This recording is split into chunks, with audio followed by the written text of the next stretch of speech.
മിശിഹായിൽ പ്രിയപ്പെട്ട സഹോദരങ്ങളെ, ദൈവം മനുഷ്യന് നൽകിയ 10 കൽപ്പനകളിൽ ആറാമത്തേതിനെക്കുറിച്ചാണല്ലോ നാം ഇന്ന് ചിന്തിക്കുന്നത്.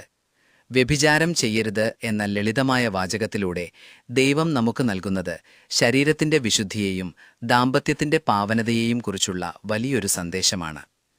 സഭയുടെ മതബോധനം പഠിപ്പിക്കുന്നതനുസരിച്ച് ഈ പ്രമാണം കേവലം ലൈംഗിക പാപങ്ങളെ ഒഴിവാക്കാൻ മാത്രമല്ല, മറിച്ച് നമ്മുടെ വ്യക്തിത്വത്തെയും സ്നേഹത്തെയും സമഗ്രമായി കാണാനാണ് നമ്മെ ക്ഷണിക്കുന്നത്. വിശുദ്ധ പൗലോസ്ലീഹ പഠിപ്പിക്കുന്നതുപോലെ നമ്മുടെ ശരീരം പരിശുദ്ധാത്മാവിന്റെ ആലയമാണ്. ഈ ആലയത്തെ ആദരവോടെയും ബഹുമാനത്തോടെയും സൂക്ഷിക്കാൻ നാം കടപ്പെട്ടവരാണ്. നമ്മുടെ വികാരങ്ങളെയും ആഗ്രഹങ്ങളെയും ദൈവഹിതത്തിനനുസൃതമായി നിയന്ത്രിക്കാൻ ഈ പ്രമാണം നമ്മെ ഓർമ്മിപ്പിക്കുന്നു. കുടുംബജീവിതം നയിക്കുന്നവർക്ക് ഈ പ്രമാണം ഒരു വലിയ സുരക്ഷാ കവചമാണ്. ദമ്പതികൾ തമ്മിലുള്ള വിശ്വസ്തതയും സ്നേഹവും നിലനിർത്താൻ ഇത് സഹായിക്കുന്നു. വിവാഹമെന്ന കൂദാശയിലൂടെ ദൈവം യോജിപ്പിച്ചതിനെ വേർപെടുത്താനോ കളങ്കപ്പെടുത്താനോ ആർക്കും അവകാശമില്ല.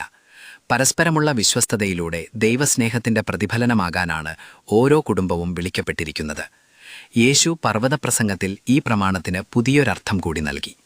അയൽക്കാരന്റെ ഭാര്യയെ മോഹത്തോടെ നോക്കുന്നവൻ ഹൃദയം കൊണ്ട് അവളുമായി വ്യഭിചാരം ചെയ്തു കഴിഞ്ഞു എന്നാണ് അവിടുന്ന് പഠിപ്പിച്ചത്. അതായത് ബാഹ്യമായ പ്രവൃത്തിയിൽ മാത്രമല്ല, നമ്മുടെ ചിന്തയിലും നോട്ടത്തിലും സംസാരത്തിലും വിശുദ്ധി പുലർത്തണമെന്ന് സഭ നമ്മെ ഓർമ്മിപ്പിക്കുന്നു.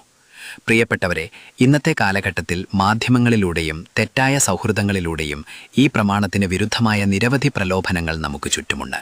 എന്നാൽ ആത്മനിയന്ത്രണമെന്ന പുണ്യം വളർത്തിയെടുക്കാനും പ്രാർത്ഥനയിലൂടെയും കൂദാശകളിലൂടെയും നമ്മുടെ ജീവിതത്തെ വിശുദ്ധിയിൽ കാത്തുസൂക്ഷിക്കാനും നമുക്ക് പരിശ്രമിക്കാം. ദൈവം നമുക്ക് നൽകിയ ഈ ശരീരത്തെയും ജീവിതത്തെയും അവിടുത്തെ മഹത്വത്തിനായി നമുക്ക് സമർപ്പിക്കാം.